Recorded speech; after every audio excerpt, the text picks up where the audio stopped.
Welcome to the D.A.M Salsa cooking channel. Today, I will be making damn good micheladas.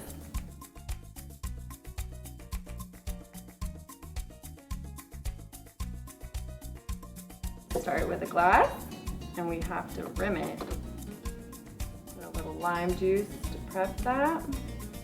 You do the full, half, whatever you feel. And this is with a little bit of Cajun powder. Then, a little bit of D.A.M Sabrosa salsa to taste, of course.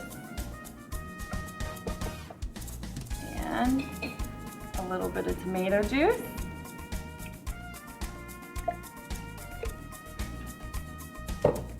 And I like to mix it up a little bit in there so it really gets in there.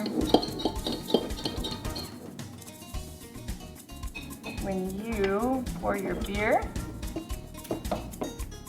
into the mixture, a little bit of D.A.M Sabrosa salsa and tomato, and makes a perfect michelada with lime.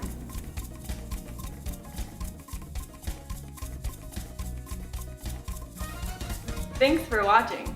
Like and subscribe, and don't forget your D.A.M salsa.